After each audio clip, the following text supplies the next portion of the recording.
Saudações, caros ouvintes!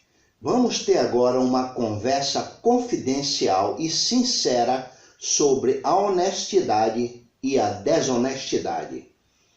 Para começar nosso bate-papo, você concorda que a desonestidade é a grande responsável pela principal causa do eterno subdesenvolvimento do nosso maravilhoso paraíso tropical? Esta causa chama-se corrupção, e todo indivíduo corrupto e corruptor é, sem dúvida alguma, uma pessoa sem caráter e sem integridade moral, ou seja, é uma pessoa desonesta. A desonestidade está indiretamente relacionada às causas da pobreza extrema de considerável parcela da população brasileira, da gritante desigualdade na distribuição da renda, da violência nas pequenas e grandes cidades e da precariedade dos serviços públicos essenciais, como educação, saúde, moradia, saneamento básico, segurança, etc. Historicamente, caros ouvintes, por trás dessas mazelas estão a corrupção, a irresponsabilidade, a injustiça, a incompetência e o egoísmo exacerbado de prefeitos, vereadores, deputados, senadores, governadores, ministros e quem mais ocupe cargo público, que depois de uma carreira política de uns 10 anos, todos estão mais gordinhos e o patrimônio consideravelmente ampliado, e que não pode ser justificado apenas com o salário que recebem.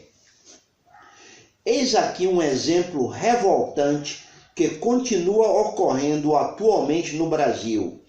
Enquanto o país está mergulhado numa devastadora crise econômica, com milhões de desempregados, parlamentares, magistrados, presidente e ex-presidentes seguem mantendo benesses de altíssimo custo para os brasileiros.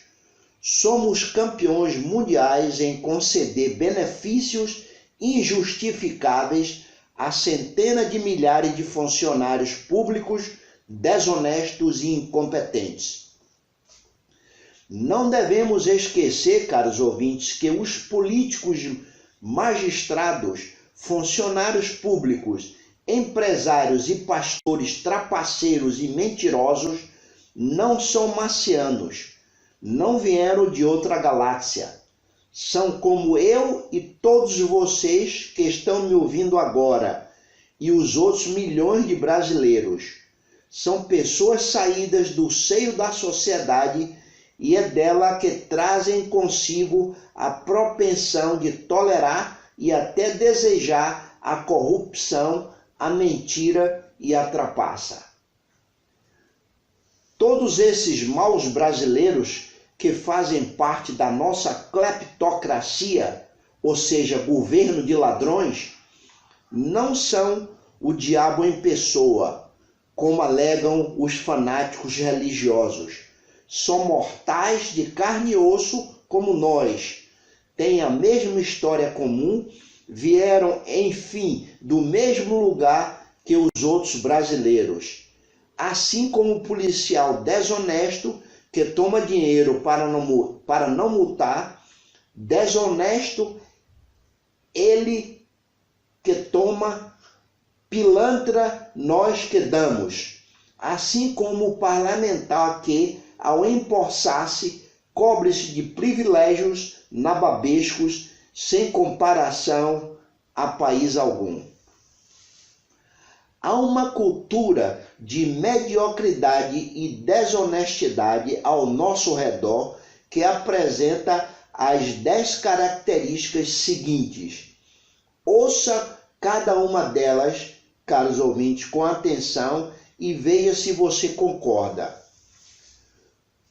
Primeiro, no nosso país se aceita como algo irremediável que todas as pessoas tendem ao mal, que é a mentira e a desonestidade sejam formas de subsistência, que tirar proveito dos outros seja a única maneira de que eles não se aproveitem de nós, que a ironia malévola se anteponha à sinceridade e a falsidade seja valorizada em detrimento da autenticidade.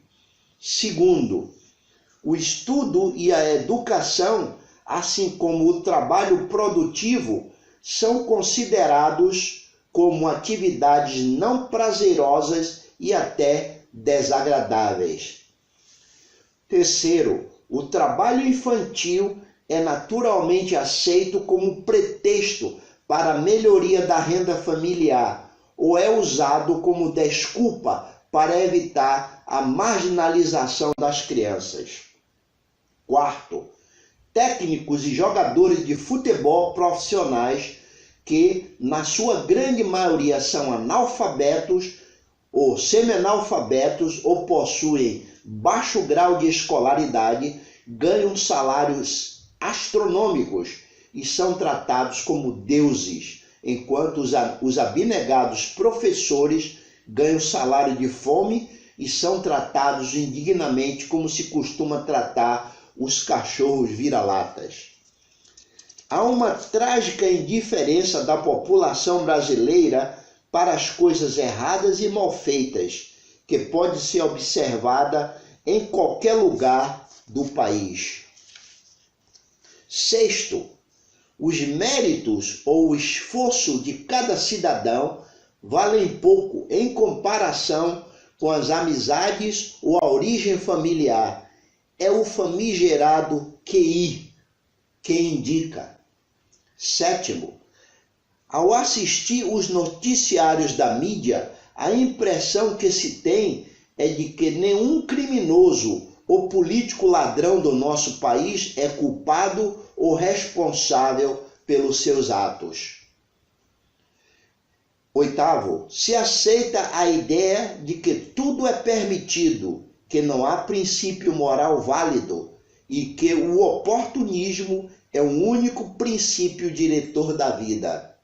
Nono, transferem-se para políticos, burocratas e autoridades religiosas a responsabilidade pelos problemas sociais, pessoais e familiares.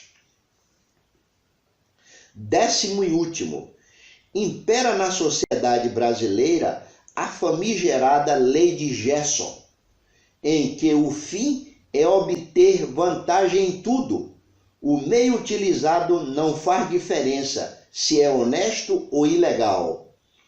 Esse deplorável costume é veementemente incentivado pelos pais aos filhos para que não sejam taxados de bobos, babacas ou otários. Você concorda, caros ouvintes, que ser esperto no Brasil é considerado sinônimo de ser inteligente e criativo? Essa desastrosa crença é um mito terrivelmente prejudicial à saúde mental das crianças e dos jovens, pois essa esperteza maliciosa torna o indivíduo preguiçoso, que não valoriza a qualidade, não respeita as normas, as leis e os bons costumes. Esta vergonhosa crença é incentivadora da corrupção, da desonestidade, do egoísmo, o pior de todos os defeitos de personalidade, e do hedonismo, que é a busca incessante e irracional por prazeres momentâneos. Você sabia, caro ouvinte, que o ganho indireto é um poderoso incentivo psicológico à desonestidade? Ganhos indiretos são aqueles pequenos delitos que praticamos diariamente. Você concorda que quem não aprende a evitar as pequenas faltas, pouco a pouco pratica delitos cada vez mais graves, até que eles se tornam a norma no comportamento da pessoa? Eis os exemplos mais conhecidos na nossa sociedade. Quando se é adolescente, um dia você cola na prova, no outro dia fura fila, no outro dia aceita troco errado, falsifica a carteirinha de estudante, depois vem a compra de produtos roubados ou falsificados e o furto nas lojas e nos supermercados.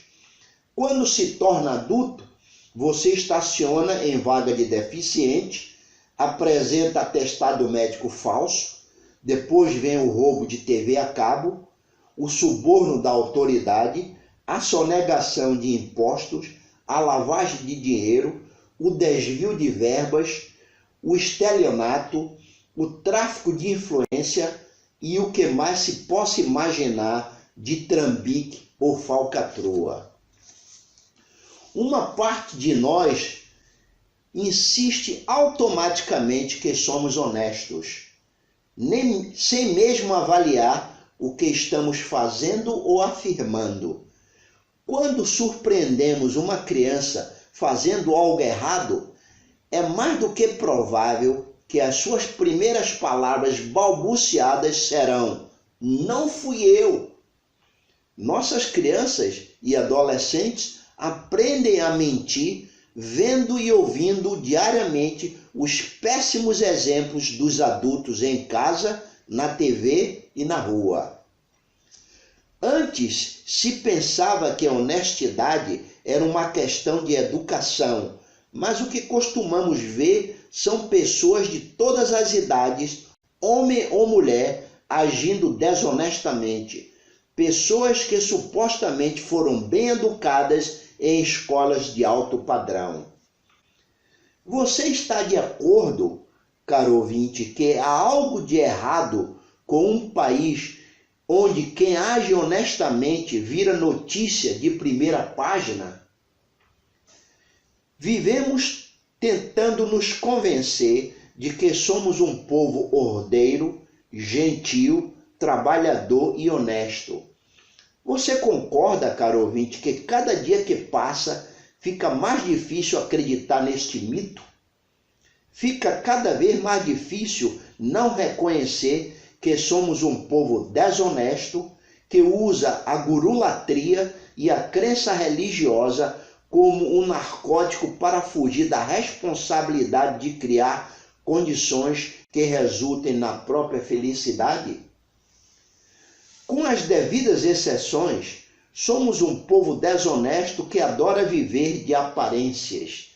Viver de aparência pode ser definido como comprar o que não precisa com dinheiro que não tem, sabendo que não pode pagar, para aparentar ser quem não é, para impressionar aqueles que você não conhece. Viver de aparências, caro ouvinte, é uma grande idiotice chamada pelos psicólogos e psiquiatras de autoengano, que é mentir para si próprio. Por outro lado, a insatisfação da população com a desordem vigente, a revolta em saber que quem tem grana dificilmente vai parar atrás das grades, associada à completa falta de esperança de que as coisas vão melhorar ou que a justiça será feita contra os criminosos de terno e gravata, levam muitas pessoas a buscarem compensações, a permitirem-se minimizar a sensação de perdas, cometendo delitos ou transgressões, algo como: sou roubado por todos os lados, por que não fico esperto e aprendo a me virar? Ou todos são desonestos, por que não posso cometer um errozinho? Em outras palavras, caro ouvinte, será mesmo que somos um povo desonesto ou somos pessoas criativas, de boa índole, mas confundidas pelos péssimos exemplos dos desonestos que há séculos se apoderaram do Estado brasileiro? Você está de acordo que não devemos desprezar a tremenda influência do consciente coletivo, ou seja, o conjunto cultural de ideias morais que existe e até certo ponto influencia nosso modo de se comportar e interpretar a vida. Eis aqui, caro ouvinte, duas importantes observações que devem ser memorizadas por todos nós brasileiros. A primeira é que a desonestidade acaba com a confiança e pode destruir uma boa amizade, e ela é responsável direta pela seguinte tragédia nacional. No Brasil, o dia seguinte sempre fica um pouco pior que o dia anterior. Esses dois fenômenos são tão óbvios quanto o citado por Nelson Rodrigues, quando pregava sabiamente que no nosso país é praticamente impossível ser honesto sem frustração, sem úlcera e sem insônia. A segunda observação, caro ouvinte, é extremamente importante e é baseada em pesquisas feitas por psicólogos americanos que chegaram à seguinte conclusão: a desonestidade pode ser comparada a um vírus. Quanto mais contato você tem com uma pessoa desonesta, maior é o risco de ser infectado com a desonestidade. Ou seja, a desonestidade é um comportamento contagioso. Você concorda, caro ouvinte, que esta terrível conclusão explica o fato pela qual atualmente em qualquer lugar do Brasil é fácil encontrar pessoas agindo desonestamente, independente do nível educacional, idade ou classe social? Explica também a expressão de lamentação e desgosto do genial Rui Barbosa que mencionamos no início deste áudio aí na tela. A este respeito, novamente, estava corretíssimo o genial Nelson Rodrigues quando afirmava categoricamente que no Brasil todas as pressões trabalham para o nosso aviltamento pessoal e coletivo. Por isso é que é muito difícil ser alguém que sempre age honestamente em qualquer circunstância.